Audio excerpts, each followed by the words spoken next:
হাবড়ায় বিধ্বংসী আগুন, আগুনে পুড়ে ছাই কয়েক লক্ষ টাকার জিনিস।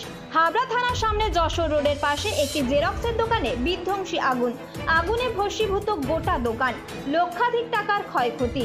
রাত 3:30 নাগাদ এই আগুন লাগার ঘটনা ঘটে। থানার পুলিশ কর্মীরা আগুন দেখতে পেয়ে সঙ্গে সঙ্গে খবর দেয় দমকল বিভাগে।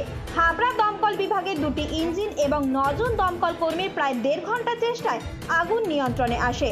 দোকানের মধ্যে থাকা ফ্রিজ, কম্পিউটার, জেরক্স মেশিন সবকিছুই পুড়ে যায়। তবে আরো বড় বিপদ ঘটতে পারত, কারণ পাশেই ছিল হাবড়া প্রেস ক্লাব, একটি লরি এবং বেশ কয়েকটি দোকান। দমকল আধিকারিক জানিয়েছেন, যেহেতু জেরক্সের এই দোকানের সঙ্গে একটি চায়ের দোকানও ছিল, তাই চায়ের উনুন কিংবা শর্ট সার্কিট থেকেও এই আগুন লাগতে পারে।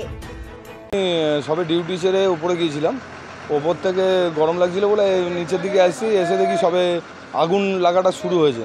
আমি সঙ্গে সঙ্গে ফায়ার ব্রিগেডকে ফোন করি, ফায়ার ব্রিগেডের গাড়ি আসে, ওরা এসে এই মতো অবস্থায় এখন আগুনটা কিছুটা নিয়ন্ত্রণে এনেছে, কিন্তু প্রচণ্ড আগুন ছিল, সে আগুন বলার মতো নয়, সে আগুন প্রচণ্ড আগুন।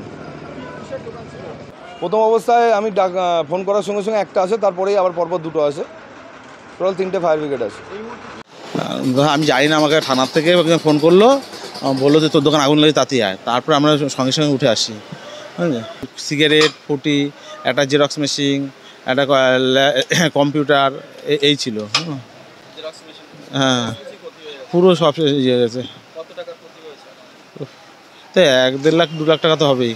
ঠিক আছে, ক্যাশ ছাড়া সামান্য কিছু সামান ছিল না।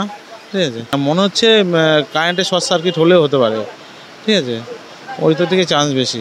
আমি মেন সুইচ নামিয়ে গেছি, কিন্তু ওইখান থেকে কোনোভাবে কিছু একটা হয়েছে। আর এমনি আমাদের এখানে জমি জায়গার কাজ হয়, তো সেই কাগজপত্র সব পুড়ে গেছে, একদম পুরো সব নষ্ট হয়ে গেছে। হ্যাঁ, 32 নাগাদ কলটা আসে থানা থেকে, এবং আমরা তখনই বেরিয়ে যাই। প্রথমে ছোটো গাড়ি নিয়ে আসি এবং দেখি যে বিশ্বাস টি স্টল দোকানটা দাউ দাউ করে আগুন জ্বলছে, এবং সাইডে অনেকগুলো দোকান ছিল। আমাদের যেটা প্রথম কর্তব্য, যে দোকানটা ধরে গেছে সেটা তো আর তার থেকে সাইডের দোকানগুলো বাঁচানো। সেই জন্য আমরা প্রথম প্রেস ক্লাবটার দিক থেকে করি, প্রেস ক্লাবকে বাঁচাই, সাইডে অন্য দোকানগুলো বাঁচাই, এবং আগুনটার বিভৎস ছিল, সেই জন্য আমার দ্বিতীয় গাড়িও আনতে হয়। আমরা মোট 9 জন স্টাফ টানা কাজ করে আগুনটা 1 ঘন্টার মধ্যে আয়ত্তে আনি। তারপরে ড্যাম্পিং ডাউন চলে প্রায় আরও 1 ঘন্টা মতো। মোটামুটি এখন আগুন নেই। হ্যাঁ, থানার সামনে ঘটনাটা ঘটেছে, এবং লরি, প্রেস ক্লাব, প্রচুর সম্পত্তি ড্যামেজ হতো, সেটা আমরা বাঁচিয়েছি। আর যাতে না ধরে এবং মানুষ যদি আমাদের কথা শোনে, তাহলে আজকে হয়তো এই বড় বিপদ থেকে তারা রক্ষা পেতে পারত।